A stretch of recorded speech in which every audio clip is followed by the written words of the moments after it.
الحمد لله رب العالمين والصلاة والسلام على رسوله الكريم محمد بن عبد الله الأمين وعلى آله وصحبه أجمعين.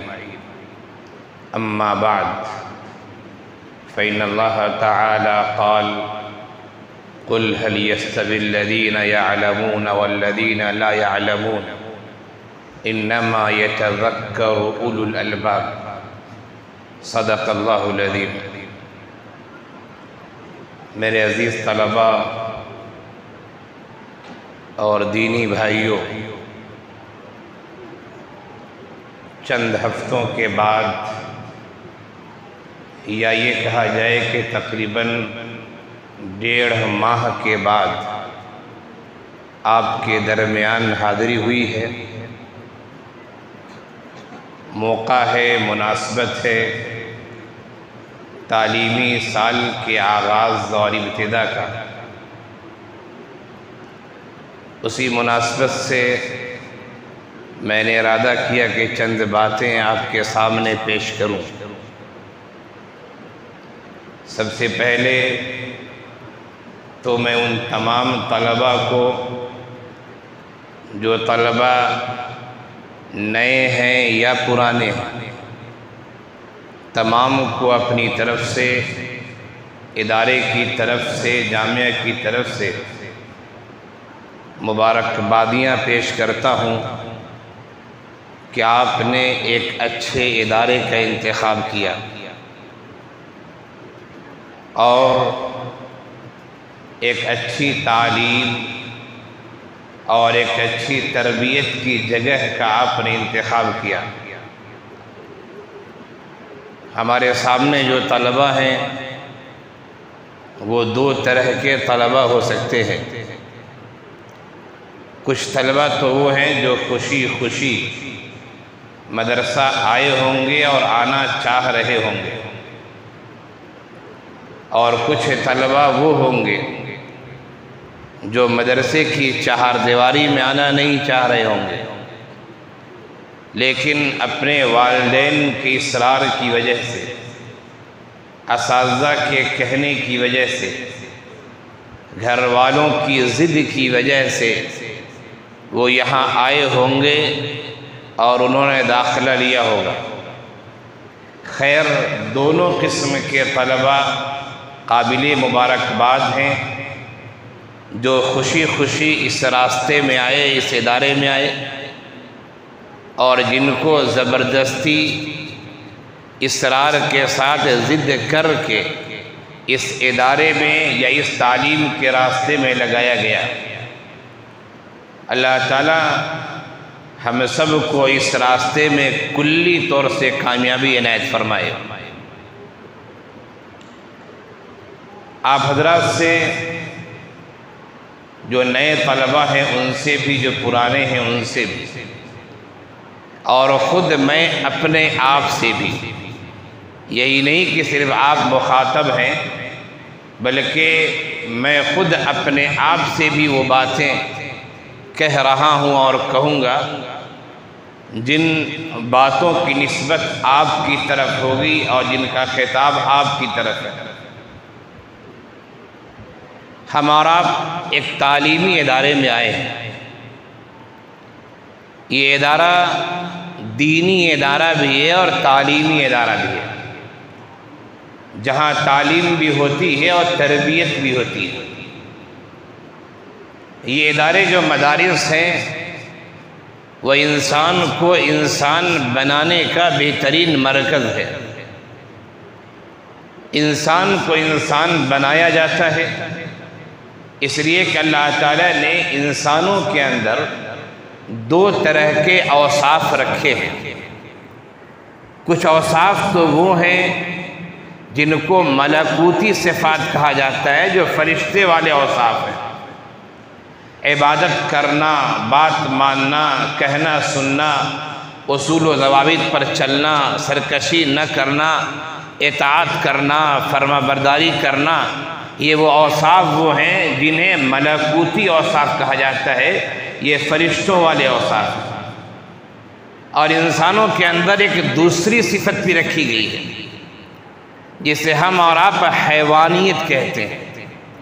کھانا ہے، پینا ہے، سونا ہے، جاگنا ہے، اٹھنا بیٹھنا ہے، سردی گرمی محسوس کرنا ہے، غصہ ہونا ہے، خوش ہونا ہے، شادی بیاہ ہے، سرکشی کرنا ہے، تکبر کرنا ہے، غرور کرنا ہے، آپس میں ایک دوسرے کو مارنا ہے، ایک دوسرے پر ظلم کرنا ہے۔ یہ سب وہ اوصاف ہے جنہیں حیوانی اوصاف کہا جاتا ہے۔ تو انسان دونوں اوصاف کا مرکب ہے۔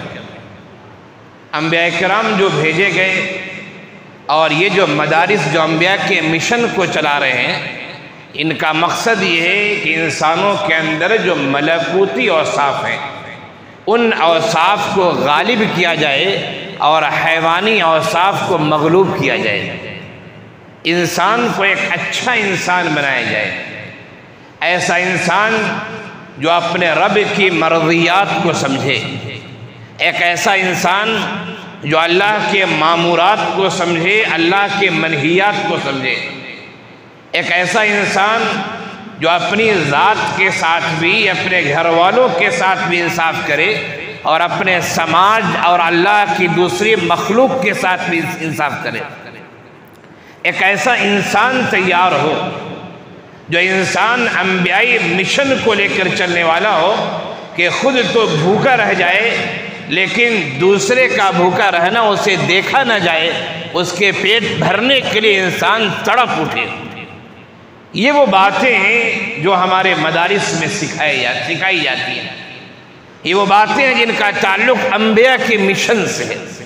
اس لیے آپ تمام حضرات جو نئے ہیں وہ بھی، جو پرانے ہیں وہ بھی قابل مبارکباد ہیں کہ آپ نے اچھی راہ کا انتخاب کیا ہے اور آپ نے اچھے ادارے کا انتخاب کیا۔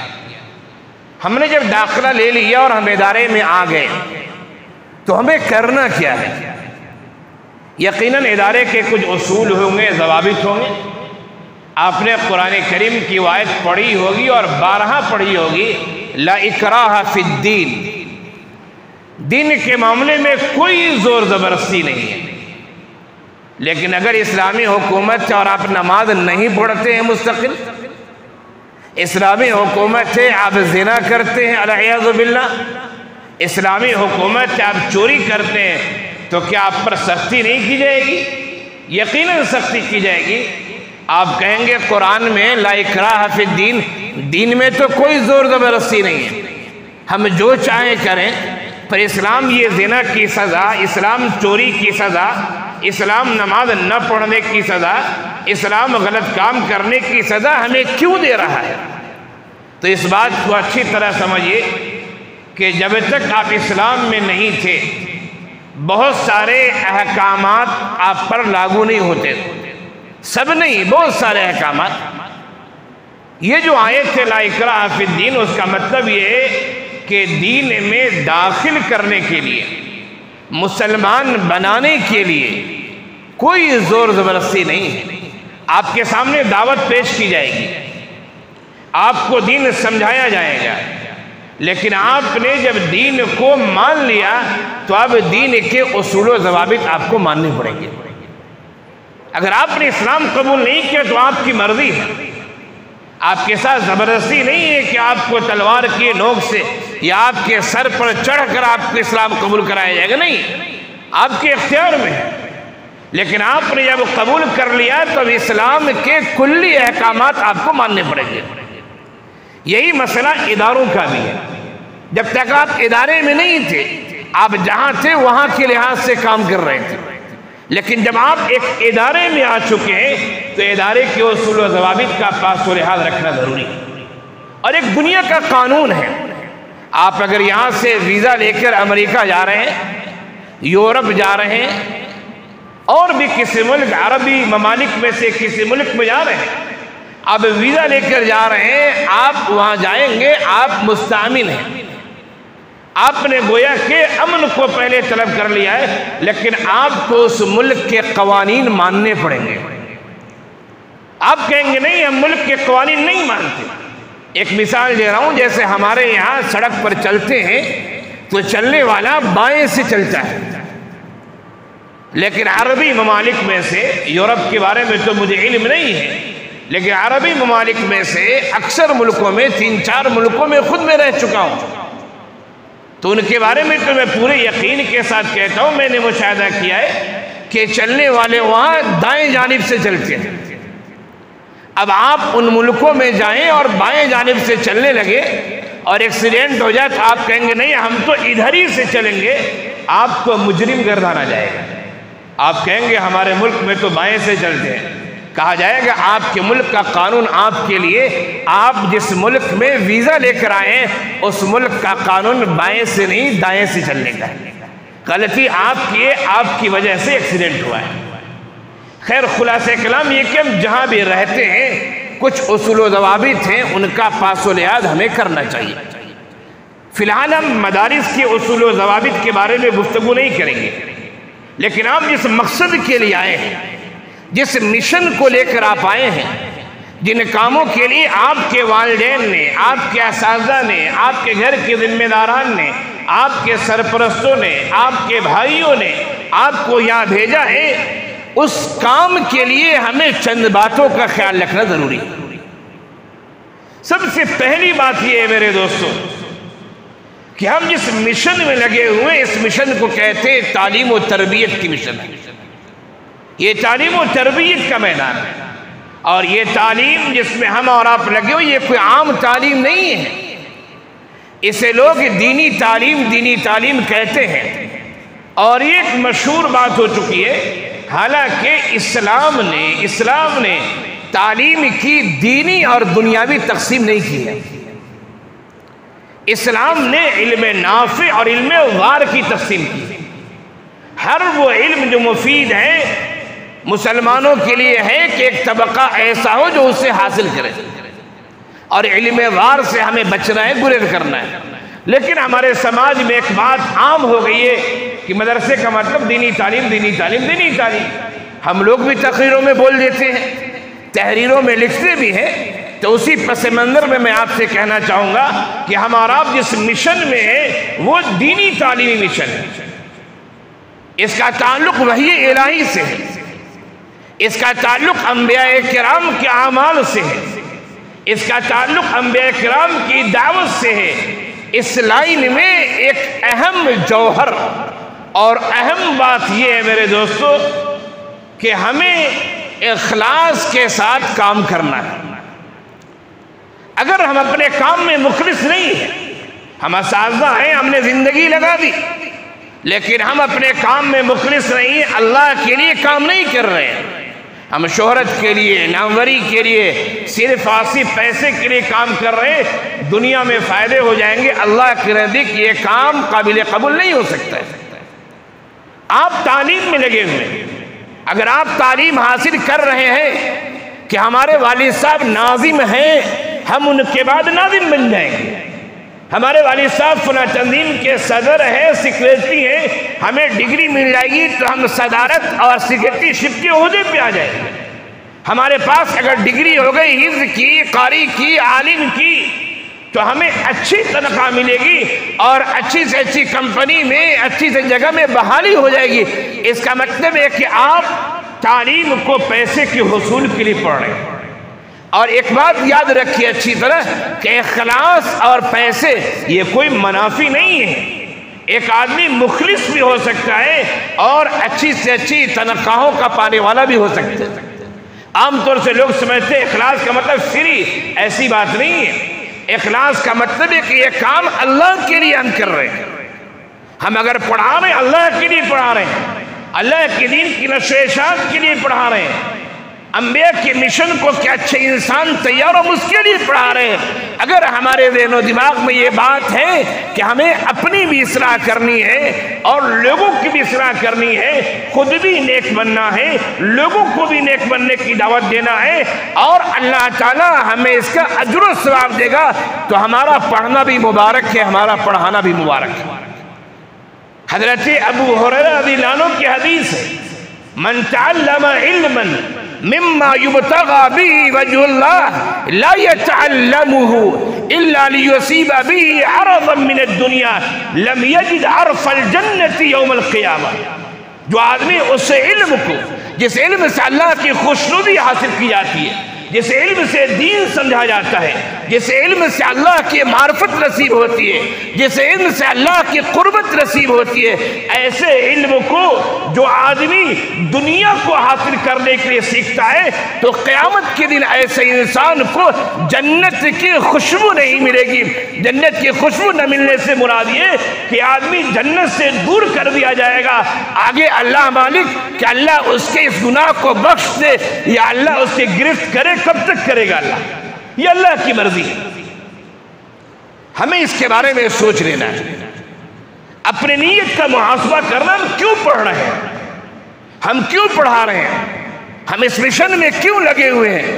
اگر مخلص ہیں تو قابل مبارکباد، اور اگر مخلص نہیں ہیں تو دنیا کی چیزیں تو مل سکتی ہیں لیکن آنکھ بند ہونے کے بعد کیا نتیجہ ہوگا وہ اللہ ہی جانتا ہے۔ آپ نے وہ حدیث بھی پڑھی ہوگی اور سنی ہوگی، حضرت ابو ہریرہ رضی اللہ عنہ سے وہ روایت ہے کہ جہنم جو سلگائی جائے گی، سعرہ کا لفظ ہے، سعیرت النار، جہنم جو سلگائی جائے گی وہ ایسے 3 قسم کے لوگوں سے سلگائی جائے گی کہ وہ بہت بڑا شہید ہوگا، وہ بہت بڑا قاری ہوگا، بہت بڑا مالدار ہوگا، اسے بلایا جائے گا، پوچھا جائے گا ہم نے انعامات دیے، تم نے کیا کیا؟ وہ کہے گا ہم نے ایسا کیا ویسا کیا۔ اللہ کہیں گے تو نے شہرت کے لیے کیا تھا، تو نے نام کے لیے کیا تھا، تجھے وہ سب چیزیں مل گئی، اور ایسے افراد سے جہنم کو سلگایا جائے گا۔ اخلاص کی دولت کا ہونا انتہائی اہم ضروری ہے کہ ہم یہ کام اللہ کے لیے کر رہے ہیں، دین کے لیے کر رہے ہیں، اور بدلہ اللہ سے ملنے کی امید رکھیں۔ دوسری بات میرے دوستو یہ کہ آج موبائل کے فتنے نے اچھے سے اچھے انسانوں کو بگاڑ کے رکھ دیا ہے۔ دیکھنے میں انسان بہت بزرگ، بہت نیک، بہت شریف، بہت اچھا معلوم ہوتا ہے، لیکن ایسے افراد میں سے بہت سارے ہیں جو رات کی تنہائی میں اپنے کمبل کے نیچے یا عصر کے بعد کمرے کے کسی کونے میں، کلاس کے کسی کونے میں، وہ موبائل میں پتہ نہیں کیسی کیسی چیزوں کو دیکھتے ہوئے پائے جاتے ہیں۔ کتنے ایسے ہیں جنہیں میں خود جانتا ہوں کہ جن کا موبائل لے لیا گیا تو انہوں نے مدرسے سے جانا گوارا کر لیا، ہم تعلیم چھوڑ دیں گے لیکن ہمیں ہمارا موبائل دے دیا جائے۔ آپ کیوں پڑھ رہے ہیں؟ اس کا مطلب ہے کہ آپ کے اندر علم کی اہمیت نہیں ہے، علم کی فضیلت نہیں ہے آپ کے ذہن و دماغ میں۔ یہ علم کے راستے میں جو ہم اور آپ لگے ہوئے، یہ علم اجتناب معصیت کی دعوت دیتا ہے۔ گناہوں سے روکا جائے، اگر گناہ کیا جائے گا تو علم آ جائے گا، ڈگری آ جائے گی، لیکن علم کی جو نورانیت ہے وہ نورانیت ہمیں اور آپ کو نصیب نہیں ہو سکتی ہے۔ حضرت امام شافعی علیہ رحمہ نے اپنے استاد محترم حضرت وکیع سے کہا تھا، جس کو شعر میں انہوں نے بیان کیا، شکوت الی وکیع سوء حفظی فاوصانی الی ترک المعاصی۔ بعض روایتوں میں اوصانی کی جگہ ارشدنی بھی ہے۔ شکوت الی وکیع سوء حفظی فاوصانی الی ترک المعاصی یا فارشدنی الی ترک المعاصی وَأَخْبَرَنِي بِأَنَّ الْعِلْمَ نُورٌ وَنُورُ اللَّهِ لَا يُعْطَى لِعَاصِي۔ میں نے حضرت وکیع سے شکایت کی تھی کہ یادداشت کمزور ہے، بھول جاتا ہوں۔ انہوں نے بتایا کہ یاد رکھنا، یہ جو تم علم حاصل کرو یہ علم اللہ کا نور ہے، اور اللہ کا نور معصیت کے ساتھ کبھی نہیں مل سکتا ہے۔ تو ڈگریاں مل جائیں گی لیکن اللہ کا نور، علم کا نور نہیں مل سکتا ہے۔ علم کے نور کے لیے ہمیں اور آپ کو گناہوں سے بچنا پڑے گا۔ ہم انسان ہیں، گناہ ہوں گے، ہم فرشتے نہیں ہیں۔ مولوی صاحب سے بھی گناہ ہوتے، بچوں سے بھی گناہ ہوتے، لیکن گناہ کا اقرار کر لینا، اپنے غلطی کو مان لینا، احساس ندامت کے آنسو بہا لینا، رو لینا، اللہ کے سامنے تضرع کر لینا، گریہداری کر لینا، اس کا مطلب ہے کہ آپ کو اپنے گناہ کا احساس ہے۔ لیکن اکڑ جانا، شیطان بن جانا، اپنی باتوں کی تعویل پر تعویل کرتے رہنا، یہ شیطانی صفت ہے۔ اگر ایسی حالت رہے گی تو پھر علم کا نور نہیں ہے۔ اخلاص پیدا کرنا ہے ہمیں بھی اور آپ کو بھی، گناہوں سے رکنا ہے ہمیں بھی اور آپ کو بھی۔ اور اس کے ساتھ ساتھ ایک آخری بات کہتا ہوں، وہ یہ کہ دیکھیے اللہ تعالیٰ نے ہر انسان کے اندر کچھ صلاحیتیں رکھی ہیں۔ ایسا بہت کم ہوتا ہے کہ ایک انسان بہترین حافظ بھی ہو، بہترین قاری بھی ہو، بہترین مقرر بھی ہو، بہترین ناطخواں بھی ہو، بہترین جھاڑ پھونک کرنے والا بھی ہو، بہترین صوفی بھی ہو۔ ایسا بہت کم ہوتا ہے، بہت کم ایسا ہوتا ہے۔ اوصاف الگ الگ اللہ نے وضعیت کر رکھے۔ آپ میں سے کوئی بھی طالب علم اپنے کو حقیر اور معمولی نہ سمجھے۔ آپ نہیں جانتے ہیں، ہم نہیں جانتے کہ ان چھوٹے چھوٹے معصوم بچوں میں کون ایسا بچہ ہے جن کے اندر اوصاف ولی اللہ پوشیدہ ہے، کون ایسا بچہ ہے جن کے اندر اوصاف نانوتوی پوشیدہ ہے، کون ایسا بچہ ہے جن کے اندر اوصاف تھانوی پوشیدہ ہے۔ ہمارا آپ نہیں جانتے۔ ہمیں محنت کرنا، جدوجہد کرنا ہے، اللہ نے جو صلاحیتیں دی اسے نکھارنا ہے، اپنے اساتذہ کی بات ماننی ہے اور اللہ سے لو لگانا ہے۔ دونوں باتیں ہونی چاہیے، محنت بھی ہونا ضروری ہے، جہد مسلسل بھی ہونا ضروری ہے، سعی پیم بھی ہونا ضروری ہے، اور اس کے ساتھ اللہ سے لو لگانا بھی ضروری ہے۔ دونوں باتیں اگر ہو گئی آپ کی صلاحیتیں نکھریں گی۔ لیکن اگر آپ کو یہ تکبر ہے کہ ہم تو محنتی ہیں، ہمیں تو سب کچھ مل جائے گا، ہم تو ذہین ہیں، ہم تو 1 گھنٹے کو مسئلے کو 10 منٹ میں حل کر لیں گے، تو یہ تکبر آپ کو کہیں سے کہیں پہنچا دے گا۔ محنت کرنا ہے۔ اللہ کے رسول میدان بدر میں تھے، غزوہ احد کے موقع سے خاص طور سے آپ نے ایک نہیں دو زرہیں پہن رکھی تھی اور پھر اللہ کے سامنے ہاتھ اٹھائے دعا کر رہے تھے۔ غزوہ بدر کے موقع سے رات میں آپ دعائیں کر رہے ہیں، آپ کے شان مبارک سے بار بار آپ کی کملی، آپ کی چادر گر جا رہی ہے، آنکھوں سے آنسو جاری ہے۔ نبی کے اوصاف، نبی کے اعمال ہمیں بتاتے ہیں یہ دنیا دارالاسباب ہے، جو محنت کرے گا اس کو چیز ملے گی۔ لاکھوں میں سے کوئی اکا دکا ہو جائے بغیر محنت کی مل جائے، لیکن یہ دنیا ہے جو اسباب اختیار کرے گا کامیابی اسے ملے گی۔ لیکن ہم دنیا میں مسلمان ہونے کے ساتھ ہیں، اسلام کے ساتھ ہیں، تو ہمیں دنیا کے اسباب بھی اختیار کرنے ہیں اور اللہ سے اپنے تعلق کو مضبوط رکھنا ہے۔ یہ 3 باتیں میں نے آپ سے کہیں، اخلاص سے اپنے آپ کو ہم سب معمور کریں، جائزہ لیتے رہیں۔ دوسری بات ہم نے کہی اجتناب معصیت سے بچنا ہے۔ گناہ ہوگا لیکن احساس گناہ پیدا کیجئے، اللہ کے سامنے روئیے اور گڑگڑائیے اور اس طرح روئیے کہ ماضی کا گناہ دھل جائے۔ اور تیسری بات ہم نے کہی کہ اللہ نے سب کے اندر کچھ نہ کچھ اوصاف رکھے ہیں، آپ احساس کمتری مبتلا نہ ہو۔ ہم کیا کر سکتے ہیں؟ اگر آپ بہترین حافظ بنے، عالم نہیں بن سکے کسی وجہ سے، آپ اگر صرف اور صرف بہترین قاری بنے، عالم نہ بن سکے کسی وجہ سے، حافظ عالم چھوڑیے، آپ اگر بہترین نورانی قاعدہ پڑھانے والے بن گئے، آپ کو دنیا ہاتھوں ہاتھ لے گی۔ کتنے ایسے مدرسے ابھی ہیں جو منہ مانگی تنخواہ دینے کے تیار ہیں، لیکن کہتے مدرس اچھا ہونا چاہیے، اچھی طرح پڑھانے والا ہونا چاہیے، ایمانداری کے ساتھ، امانتداری کے ساتھ اپنی پوری صلاحیت کو جھونک دینے والا ہو۔ تو اللہ نے ہم سب کے اندر کچھ نہ کچھ اوصاف رکھے ہیں، ان اوصاف کے حصول کے لیے ہمیں کیا کرنا ہے؟ پہلی بات محنت کرنی ہے اور دوسری بات اللہ سے تعلق کو مضبوط کرنا ہے۔ اللہ تعالی ہم سب کو کہنے سننے سے زیادہ عمل کی توفیق عنایت فرمائے۔ وآخر دعوانا ان الحمدللہ رب العالمین۔